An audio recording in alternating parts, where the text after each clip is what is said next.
Hello wish, तो हम लोग कर रहे थे यूपीएससी के लिए पॉलिटी का पूरी पूरी कंप्लीट। तो आज का हमारा जो टॉपिक था, हम लोग चैप्टर पढ़ रहे थे वन, और जो हमारा टॉपिक था वो था हमारा ब्रिटिश कंपैरिजन कर रहे थे हम लोग ब्रिटिश कॉन्स्टिट्यूशन और इंडियन कॉन्स्टिट्यूशन के बीच में। और उसी का हुई हमारा टॉपिक नंबर आज टॉपिक नंबर 2.1.5 टॉपिक नंबर है, और इसका नाम है पार्लियामेंट्री वो एक्सिक्यूटिव। तो हम लोग अब आज समझेंगे कि एक important similarities between Indian constitution और जो हमारा ब्रिटिश कॉन्स्टिट्यूशन है उसके बीच में है। तो जैसे यहाँ पे लिखा हुआ है कि Britain has a parliamentary form of government. तो ब्रिटेन में क्या है, पार्लियामेंट्री फॉर्म ऑफ गवर्नमेंट है, जिसमें से अगर हम लोग पुराने समय की बात करें तो पुराने समय में जो अंग्रेज होते थे या फिर हम लोग बात करें ब्रिटिशर्स होते थे, उनके कहाँ पे जो राजा वगैरह थे वो रूल करते थे। बाद में क्या हुआ गया कि जो राजा था उसको हटाकर हम लोग बात करें उसकी पावर लेके, जितनी सारी सारी पावर थी वो उठा के दे दी गई किसे, वहाँ के मिनिस्टर्स को दे दी गई। तो वही लिखा है यहाँ पे, the real functionaries are the minister. यानी कि वहाँ के मिनिस्टर्स को क्या दे दी गई, पावर दे दी गई, और जो सारी शक्तियाँ थी राजा थे वो छीन ली गई। Who belong to the majority, मतलब मंत्री, कौन से मंत्री को दे दी गई, ऐसा मंत्री जो कि बिलोंग करता हो किससे, majority party in the parliament, यानी कि जो पार्लियामेंट में जो मेजोरिटी वाली पार्टी है उसके हेड को दे दी गई। And remain is and remain in office as long they are retained it confined. The prime minister and his ministers are responsible to the legislature।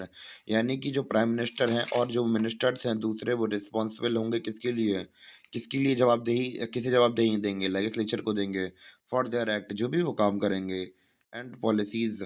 हम लोग बात करें, parliamentary system is based on the principle of collaboration and corporation.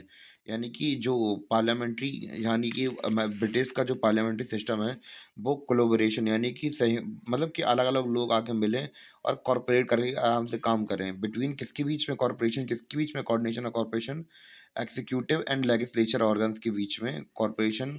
और हम लोग बात करें collaboration के माध्यम से हमें दिखता है जो पार्लियामेंट्री का सिस्टम चलता है, ऐसे चलता है।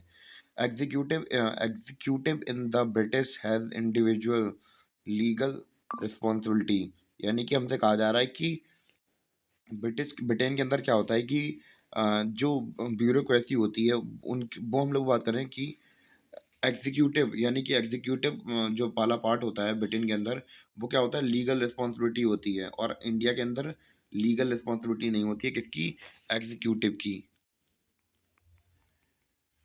जैसे कि हम लोग बात करें कि मान चलिए कि अगर एक एग्जांपल देके कह रहा कि एक आईएएस या आईपीएस ऑफिसर है, तो वो जनता के लिए रिस्पॉन्सिबल नहीं होगा। तो यही कहा जा रहा है कि इंडिया के अंदर लीगल रिस्पॉन्सिबिलिटी नहीं होती है एग्जीक्यूटिव की। यानी कि हम लोग बात करें जैसे आईएएस आईपीएस ऑफिसर हुआ, उनकी कोई लीगल जिम्मेदारी नहीं है, वो केवल जवाबदेही देंगे, किसको, मंत्री को देंगे जवाबदेही, ना कि जनता को जवाबदेही देंगे। और अगर ब्रिटेन के अंदर कुछ होता है तो वहाँ की जो एग्जीक्यूटिव है उनको जवाब देना पड़ेगा। यानी कि अगर वहाँ के आईएएस आईपीएस ऑफिसर होंगे तो उन्हें जवाब देना पड़ेगा लोगों को कि भैया हमने अगर ये काम किया तो ये इस वजह से किया।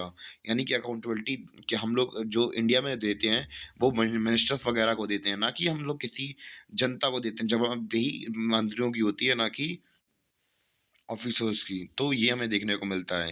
ये थोड़ी सिमिलरिटीज और डिससिमिलरिटीज देखी हमने इंडिया और ब्रिटेन के पार्लियामेंट में।